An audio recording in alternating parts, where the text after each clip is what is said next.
Part 9 की शुरुआत में दिखाया जाता है कि चार्ली बेब की तरफ भागकर आ रहा था और गार्ड्स उसे रोकने की कोशिश कर रहे थे क्योंकि जलती हुई कार के पास आना खतरनाक था। पर चार्ली उन गार्ड्स की बात नहीं मानता है और बेब की जलती हुई कार के पास आ जाता है और जोर जोर से उसका नाम लेकर उसे आवाजें देने लगता है। वहीं दूसरी तरफ बेब को दिखाया जाता है जो कार के अंदर था और कार से बाहर आने की कोशिश कर रहा था, जिसमें चार्ली उसकी हेल्प करता है। और जब वो कार से बाहर आता है तो कार ब्लास्ट हो जाती है, जिसकी वजह से वो दोनों वहीं पर गिर जाते हैं। चार्ली फिर बेब की हेलमेट निकालने में उसकी हेल्प करता है और तब तक उसका हाथ पकड़कर उसके पास बैठा रहता है जब तक कि वहाँ हेल्थ केयर वाले नहीं आ जाते। जब हेल्थ केयर वाले वहाँ आते हैं तो वो बेब को वहाँ से सीधे हॉस्पिटल ले जा रहे थे, पर वो हेल्थ केयर वाले चार्ली को बेब के पास जाने ही नहीं दे रहे थे। तभी वहाँ पर टीम के सभी मेंबर्स भी आ जाते हैं और वो चार्ली को पकड़ लेते हैं क्योंकि उसका रो रो कर बुरा हाल था और वो बेब के पास जाने की जिद कर रहा था। सभी इस बात से बहुत ही ज्यादा दुखी थे कि बेब को इतनी ज्यादा चोट लगी है। अब नेक्स्ट सीन में बेब को हॉस्पिटल ले जाया जाता है जहाँ पर पता चलता है कि उसके एक पैर में फ्रैक्चर आ गया था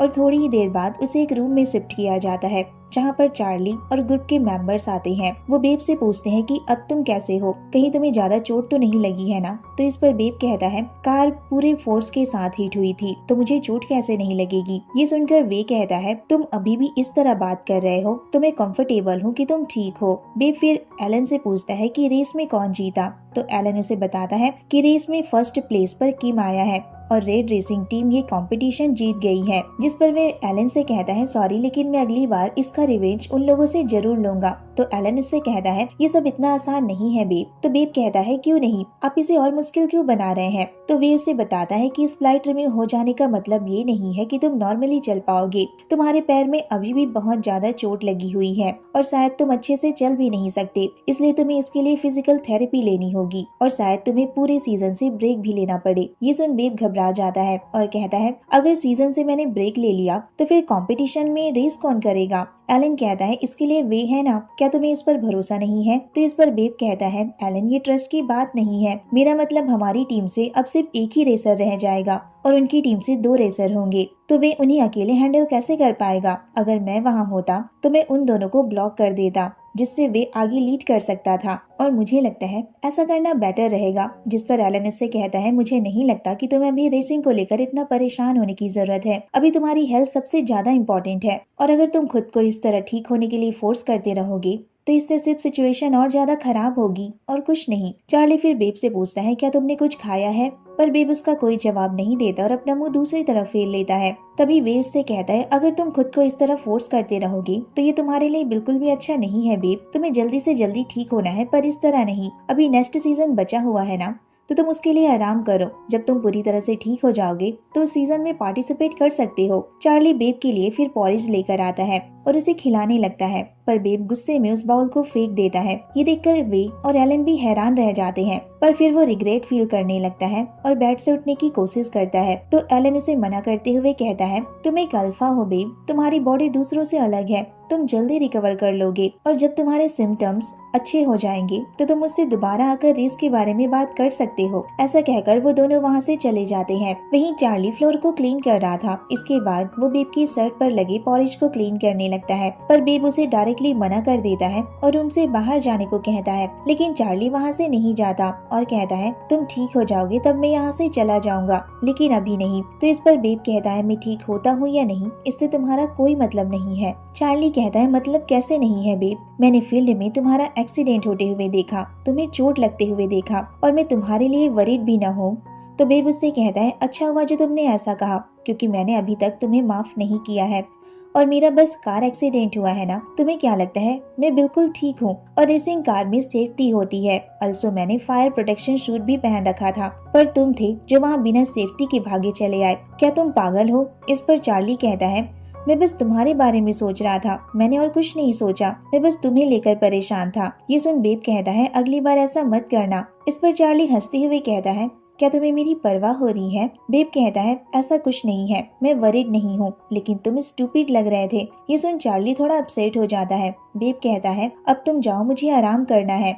नेक्स्ट सीन में वे एलन से कहता है कि अगर बेब टाइम पर ठीक हो गया तो क्या आप उसे रेसिंग करने देंगे। तो इस पर एलन कहता है इवन वो एक अल्फा है, पर इस तरह के एक्सीडेंट के बाद मुझे नहीं लगता कि वो टाइम पर सीजन रेसिंग के लिए रिकवर हो पाएगा। जिस पर वे कहता है इस तरह की अनफॉर्चुनेट चीजें हमारी टीम के साथ ही क्यों हो रही हैं। तो एलन उसे कंसोल करते हुए कहता है कोई भी ऐसा नहीं चाहता है। इस पर वे कहता है क्या आपको भी लगता है कि ये सिर्फ एक्सीडेंट ही था। एलन कहता है तुम्हारे कहने का क्या मतलब है। और फिर हमें चार्ली को दिखाया जाता है जो बेब की बॉडी को गीले टॉवल से क्लीन कर रहा था और बेब सोया हुआ था। वो सॉफ्टली उसके आर्म्स को क्लीन करता है और जब उसके पैरों को क्लीन कर रहा था तभी बेब जाग जाता है। पर वो चार्ली को इतने प्यार से उसकी केयर करता देख अपनी आंखें फिर से क्लोज कर लेता है। चार्ली फिर उसकी पूरे बॉडी को अच्छी तरह से क्लीन करता है और उसे न्यू ड्रेस पहनाने के बाद उसे ब्लैंकेट उठाता है, फिर सॉफ्टली उसके हाथ पर किस करता है, ये देखते हुए कि कहीं बेब जाग न जाए, पर वो तो पहले ही जगा हुआ था। फिर चार्ली वहाँ से चला जाता है और उसके जाने के बाद बेब उसकी तरफ स्वीटली देखकर स्माइल करने लगता है। नेक्स्ट सीन में विनर और रेड रेसिंग टीम के एम्प्लॉयज को दिखाया जाता है जो जीतने का सेलिब्रेशन कर रहे थे। तभी वहाँ किम आता है और अचानक विनर का कॉलर पकड़कर उससे कहता है मैंने तुमसे पहले भी कहा था ना कि किसी भी रेसर को नुकसान पहुँचाने की कोशिश मत करना, स्पेशली बेब को,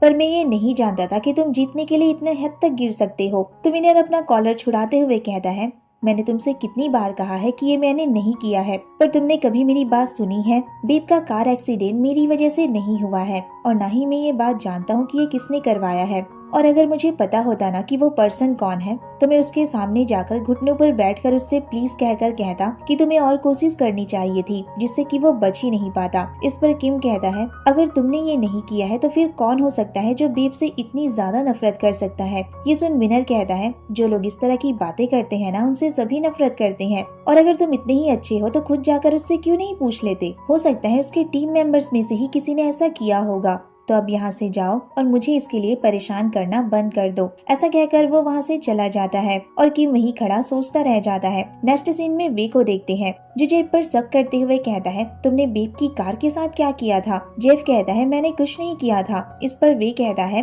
तुम कैसे कह सकते हो कि तुमने कुछ नहीं किया था। हम सभी ने अपनी आंखों से देखा है कि बेब का एक्सीडेंट उसकी कार में हुई प्रॉब्लम्स की वजह से ही हुआ है और कोई वजह नहीं थी, और हमारी टीम में सिर्फ कुछ ही लोग हैं जो बेब की कार को एक्सेस कर सकते हैं। इस पर जेफ उससे कहता है तो तुम सिर्फ मुझसे ही क्यों पूछ रहे हो, यहाँ तो बहुत से एम्प्लॉयज है ना, बहुत से टेक्नीशियंस हैं। वे कहता है क्योंकि तुम लास्ट में आए हो और सबसे ज्यादा सस्पिशियस पर्सन हो। तो ये सुन जेफ को बुरा फील होता है और वो वे से कहता है मुझे लगता है तुम कुछ ज्यादा ही बाइसेड हो रहे हो। तुम्हें लगता है कि बेब की कार के साथ जो प्रॉब्लम हुई है वो मैंने जानबूझकर की है। तो यहाँ खड़े सभी लोग सस्पिशियस हैं जिसमें तुम भी इंक्लूड हो। ये सुन वे को बहुत गुस्सा आता है और वो जेफ को स्लैप मारने के लिए आगे बढ़ जाता है, पर एलन उसे रोक लेता है। तो ये देख वे कहता है आप भी इसी का साइड लेंगे। तो इस पर एलन कहता है मैं इसका साइड नहीं ले रहा हूँ, लेकिन जेफ ने जो भी कहा है वो सही है। सिर्फ वही बेब की कार को एक्सेस नहीं करता है, उसके अलावा बहुत से टेक्नीशियंस हैं। तभी नॉर्थ कहता है एलन ने सही कहा, हमें पहले इस चीज की अच्छे से जांच करनी होगी और सब कुछ क्लियर करना होगा।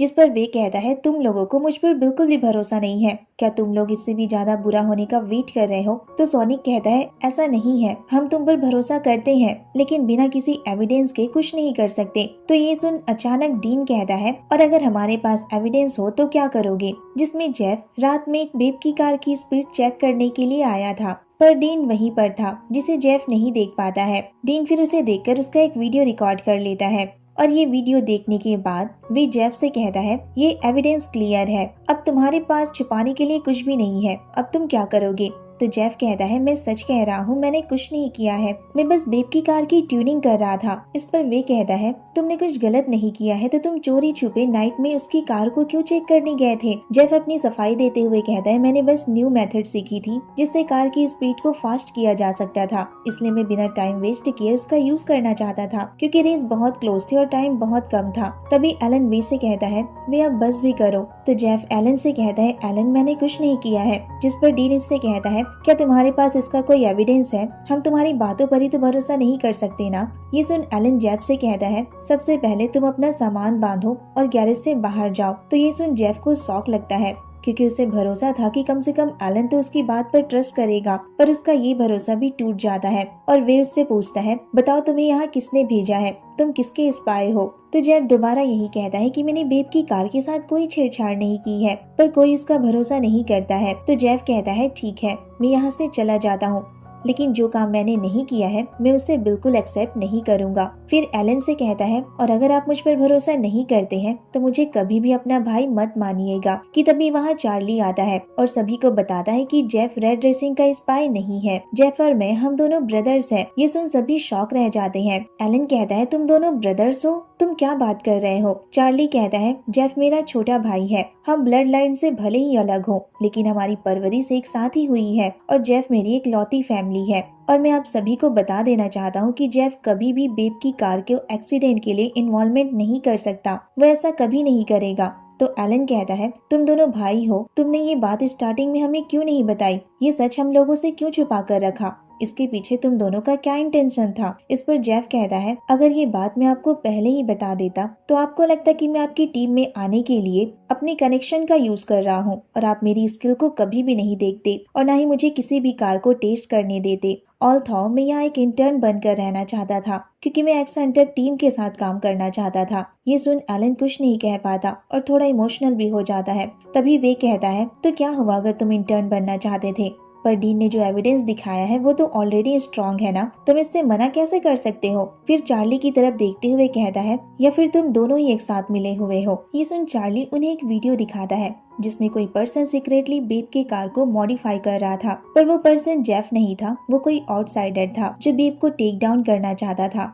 और इस एविडेंस के बाद ये क्लियर हो जाता था कि जेफ ने कुछ नहीं किया है, वो सस्पेक्ट से बाहर था। अब कोई कुछ नहीं कह पाता, लेकिन इस बात से एलन और जेफ के बीच थोड़ी दरार आ जाती है। एलन को अब इस बात का अफसोस होने लगता है कि उसने जेफ पर भरोसा नहीं किया, उस पर शक किया। जेफ फिर वहाँ से चला जाता है और उसके पीछे एलन भी जाने लगता है और उसे रोकने की कोशिश करता है और कहता है, हमें तुमसे पहले माफी तो मांगने दो। जिस पर जेफ कहता है, इसकी कोई जरूरत नहीं है, अब मुझे बस यहाँ काम नहीं करना, मैं इस गैरेज से जा रहा हूँ क्योंकि यहाँ कोई भी मुझ पर भरोसा नहीं करता है और अब मैं यहाँ काम भी नहीं करना चाहता। ऐसा कहकर वो जा ही रहा था कि तभी एलन उसका हाथ पकड़ लेता है। लेकिन डीन ने जो क्लिप दिखाई थी उसमें सच में तुम सस्पिशियस लग रहे थे और इवन बेब का एक्सीडेंट हुआ है ना, तो हम सभी बहुत गुस्सा है, जिसमें मैं भी इंक्लूड हूँ। ये सुन जेफ उसे बताता है, उसने सिर्फ ECU बॉक्स को पुल किया था और कार की ट्यूनिंग की थी जैसा कि हर मैकेनिक करता है, पर शायद डीन और वे वो सभी अलग तरह के मैकेनिक है ना। एलन कहता है, मैं उनसे कहूंगा कि वो लोग तुमसे माफी मांगे, पर सच कहूँ तो आधी गलती तुम्हारी भी है क्योंकि तुम पहले ही एक सस्पिशियस की तरह बिहेव करते थे। तुम जब काम करते थे तो चुपचाप रहते थे और किसी से कोई बात नहीं करते थे, इस वजह से तुम सभी को बहुत वियर्ड लगते थे और कभी कभी तो तुम किसी की भी फिक्र नहीं करते थे, तुम्हें बस अकेले ही काम करना पसंद था और तुम इसके अलावा किसी को उस काम में इन्वॉल्व भी नहीं करते थे, ना ही किसी की हेल्प लेते थे।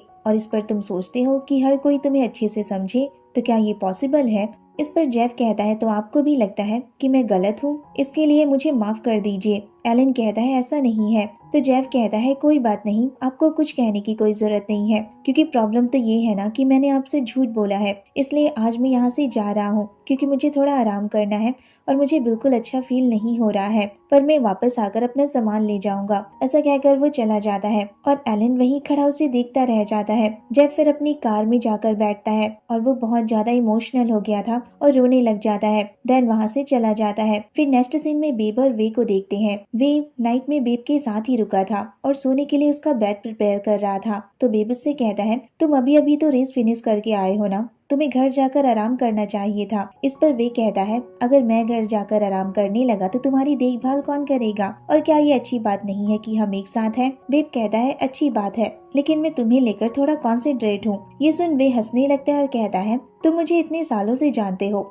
पर मुझे लेकर अभी कॉन्सेंट्रेट हो रहे हो, और अगर तुम्हें कॉन्सेंट्रेट होना ही था तो तुमने पहले मेरे बारे में क्यों नहीं सोचा? तुम्हें पहले सोचना चाहिए था ना। बेब स्माइल करता है और कहता है, सही कहा, तो फिर अब मुझे तुम्हारे लिए कॉन्सेंट्रेट नहीं होना चाहिए, तो फिर अब चलो मेरे पैरों की थोड़ी मसाज कर दो। ऐसा कहकर वो उसके साथ मजाक करने लगता है। तो वे उसे पिलो फेंक कर मारता है और कहता है, तुम कुछ ज्यादा ही बोल रहे हो। इस पर बेब कहता है, मैं बीमार हूँ, और वो पिलो वापस उसकी तरफ फेंक देता है। वे कहता है, जितनी ताकत से तुमने ये पिलो मेरी तरफ फेंका है ना, लगता है तुम बहुत जल्दी ही ठीक हो जाओगे। फिर वो उससे गैरेज के बारे में पूछता है तो वह उसे बताता है कि आज वहाँ बहुत कुछ हुआ और तुम्हें पता है चार्ली जेफ का भाई है। ये सुनकर बेब को भी शौक लगता है तो वह उससे कहता है क्या ये बात चार्ली ने तुमसे भी छुपाई थी? उसने कहा कि वो दोनों एक साथ ही बड़े हुए हैं। इस पर बेब कहता है तो यही वजह थी कि जेफ चार्ली के साथ रहता था। ये सुन वे थोड़ा उदास हो जाता है और कहता है बेब तुम अब भी उसे समझने की कोशिश कर रहे हो। तुम दोनों इतने क्लोज थे फिर भी उसने तुमसे ये बात छुपाई। मैं तुमसे सच कह रहा हूँ, अगर उसने ये बात तुमसे छुपा कर रखी है ना तो वो तुमसे झूठ भी बोल सकता है। इसलिए अब से तुम्हें सिर्फ मुझ पर या फिर एलन पर भरोसा करना है। बेब कहता है मैं जानता हूँ तुम जितनी मेरी केयर करते हो उतना कोई नहीं कर सकता। ये सुन वे स्माइल करने लगता है और कहता है तुम जानते हो कि तभी वे अपनी लाइन पूरी ही नहीं कर पाता और बेब कहता है मुझे नींद आ रही है, मैं सोना चाहता हूँ। ऐसा कहकर वो लेट जाता है और वे भी सोफे पर चला जाता है। दोनों एक दूसरे को गुड नाइट विश करते हैं पर दोनों को ही नींद नहीं आ रही थी। बेब कुछ सोच रहा था और मन ही मन स्माइल कर रहा था। वहीं दूसरी तरफ वे उसकी तरफ बड़े प्यार से देख रहा था। शायद वो अपनी फीलिंग्स उसके साथ शेयर करना चाहता था पर वो नहीं करता है। कुछ दिनों बाद फिर बेब घर आ गया था लेकिन वो अभी भी ठीक तरह से चल नहीं पा रहा था। वो बैसाखी के सहारे चलने की कोशिश कर रहा था और गिरने ही वाला था कि तभी अचानक वहाँ चार्ली आकर उसे संभाल लेता है और बेब से कहता है तुम मुझ पर गुस्सा कर सकते हो, मुझे यहाँ से बाहर जाने को कह सकते हो, लेकिन इसके लिए तुम्हें इस स्प्लाइट के रिमूव होने तक वेट करना होगा। तुम ठीक तरह से मूव भी नहीं कर पा रहे हो तो तुम इस हालत में अपना ध्यान कैसे रखोगे? प्लीज इतनी जिद्दी मत बनो, मुझे अपना ध्यान रखने दो। इस पर बेब कहता है मैं जिद्दी नहीं हूँ, मुझे बस भूख लग रही है इसलिए मैं कुछ खाने जा रहा था। तो चार्ली उसे बताता है कि तुम्हारे रेफ्रिजरेटर में तो कुछ भी नहीं है, ऑलमोस्ट वो खाली पड़ा हुआ है। तुम इस तरह अपना ध्यान कैसे रख पाओगे बेब? अगर मैं तुम्हारे साथ नहीं रहा तो तुम तो भूख से ही मर जाओगे। इतना कहने के बाद उसे सोफे पर केयरफुली बैठाता है और कहता है तुम वेट करो, मैं तुम्हारे लिए कुछ फूड बना कर लाता हूँ जो तुम जैसे बीमार लोगों के लिए सबसे ज्यादा सुटेबल है। इतना कहकर वो किचन की तरफ जा ही रहा था कि तभी बेब उससे कहता है क्या तुम यूजुअली अपना खाना खुद ही बनाते हो या फिर जेफ के लिए बनाते हो? ये सुन चार्ली वहीं पर रुक जाता है और कहता है मैं ज्यादातर कुकिंग नहीं करता, लेकिन जो रेसिपी मैं तुम्हारे लिए बनाने वाला हूँ वो रिकैप मैंने इंटरनेट पर देखा था। जिस पर बेब कहता है तो क्या हुआ? मैं तो सोच रहा था कि तुम अपने भाई के लिए खाना बनाते होगे। चार्ली कहता है तो ये खबर तुम्हारे तक पहुँच गई है, खबरें बहुत जल्दी फैलती है ना, तो क्या तुम्हें पसंद नहीं आया कि जेफ मेरा भाई है? बेब कहता है मैं कुछ नहीं कहना चाहता, बस मैं सोच रहा था कि तुम दोनों ने ये बात हमसे क्यों छुपाई थी? तुम दोनों दूसरों को मैनिपुलेट करना चाहते थे क्या? इस पर चार्ली कहता है मैंने सोचा कि इस बारे में कोई भी ज्यादा इंटरेस्ट नहीं लेगा और बाय द वे जेफ ने मुझसे मना किया था कि ये बात मैं किसी से ना कहूँ, अदरवाइज मैं तुमसे ये बात क्यों छुपाता? क्या बेब का बॉय बेब से कोई सीक्रेट रख सकता है भला? वेल लेकिन मुझे अब भी नहीं पता है कि मैं तुम्हारा अभी बॉय हूँ या नहीं। तुमने तो सडनली मुझसे मुंह फेर लिया था और मुझसे बात करना बंद कर दिया और मुझसे प्यार करना भी। इवन ये एक मिसअंडरस्टैंडिंग थी और मैंने तो कुछ गलत भी नहीं किया था, फिर भी तुमने मुझसे अपनी लाइफ से बाहर जाने को कहा। तो ये सुन बेबी स्माइल करता है और बड़े प्यार से उसकी तरफ देखने लगता है। फिर उसके नेक पर अपना हाथ रखता है और उसे अपने क्लोज लाकर उसे किस करने लगता है। चार्ली भी उसे किस करता है और किस करते वक्त वो उसके ऊपर आ जाता है, जिससे बेब के पैर पर थोड़ा दर्द होता है क्योंकि अभी भी उसका फ्रैक्चर पूरी तरह से ठीक नहीं हुआ था। ये सुन चार्ली किस ब्रेक कर देता है और उससे कहता है तुम अभी भी पूरी तरह ठीक नहीं हुए हो इसलिए आगे मत बढ़ो। जिस पर बेब कहता है मुझे आगे बढ़ने की जरूरत ही नहीं है। तो चार्ली उससे कहता है तो फिर मुझे आगे बढ़ने दो। बेब शायली स्माइल करने लगता है और चार्ली उसे फिर से किस करना शुरू कर देता है, पर वो इस बार उसके पूरे फेस पर और इसके हेड पर भी किस करता है जो कि बहुत ही क्यूट और केयरिंग था। और इसी रोमांटिक सीन के साथ पार्ट 9 खत्म हो जाता है। तो कैसा लगा आपको ये पार्ट मुझे कमेंट में जरूर बताना। मुझे तो बहुत ही क्यूट और रोमांटिक लगा। और हाँ गाइस, मुझे इंस्टाग्राम पर भी फॉलो कर लेना, मैंने अब उस पे वीडियो डालने शुरू कर दिए हैं। आई होप आपको वो पसंद आएगा। So check out my Instagram ID and follow me there. And अगर आपको ये वीडियो पसंद आया हो तो प्लीज वीडियो को लाइक शेयर और मेरे चैनल को सब्सक्राइब करना मत भूलना। मैं आपसे मिलती हूँ अगले वीडियो में, तब तक के लिए bye bye, take care and thanks for watching.